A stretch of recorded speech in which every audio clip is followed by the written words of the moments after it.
আসসালামু আলাইকুম। এই যে আমি কড়াই বসাচ্ছি, তেল দিয়ে দিছি, তার আর একটু দিব। আমি আজকে খাসির মাংস রান্না করব, তার জন্য পরিমাণ মতো তেল দিয়ে দিছি। এখানে আমার সব উপকরণ আছে। এই যে সব আইটেম মশলা নিয়ে নিছি, চামচ করে মেপে মেপে সব আইটেম। এখানে পেঁয়াজ কুচি রেখেছি। এখান দিয়ে খাসির মাংস ধুয়ে নিছি ভালো করে, পরিষ্কার করে। এই যে আমার খাসির মাংসগুলো। আর এখান দিয়ে আদা বাটা নিয়েছি, রসুন বাটা নিয়েছি। এখন আমি পেঁয়াজগুলো দিয়ে দিব, পেঁয়াজ কুচিগুলো দিয়ে দিব। পেঁয়াজ কুচিগুলো একটু লাল লাল করে ভেজে নিব। তারপরে একটু গরম মশলা, গোটা গরম মশলাগুলো দিয়ে দিব। এই যে আমার গোটা মশলাগুলো দিয়ে দিব একে একে। এখন ভালো করে নাড়তে থাকবো।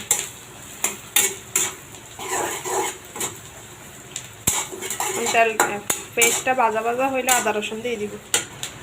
আমার পেস্টটা প্রায় ভাজা ভাজা হয়ে গেছে। এখন আমি আদা রসুন বাটা দিয়ে দিব।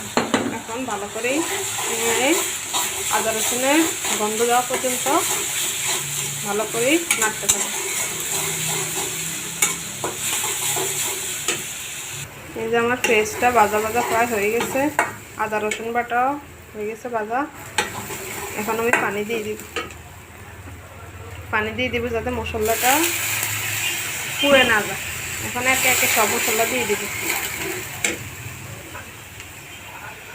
এই যে আমার যত মশলা ছিল সব দিয়ে দিচ্ছি। এখন আবারও ভালো করে নাড়তে হবে। আর একটু পানি দিয়ে দিচ্ছি। এখন ভালো করে নাড়তে, মশলাটা ভালো করে কষাইতে হবে। যত মশলা কষানো হবে তত মজা হবে মাংসটা। আমি লবণটা দিয়ে দিব। লবণটা স্বাদ মতো।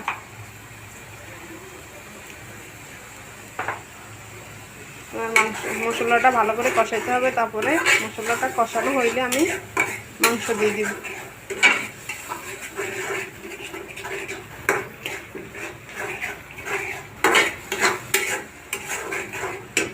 আমার মশলাটা প্রায় কষানো শেষ। এখন আমি মাংসগুলো দিয়ে দিব। এই যে আমার মাংসগুলো দিয়ে দিব।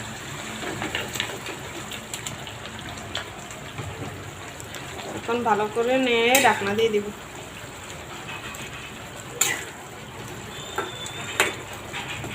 ঢাকনা দিয়ে দিব।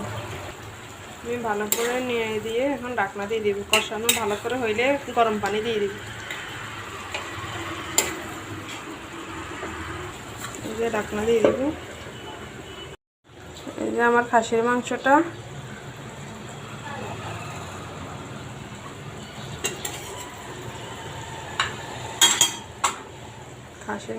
এই যে আমার খাসির মাংসটা।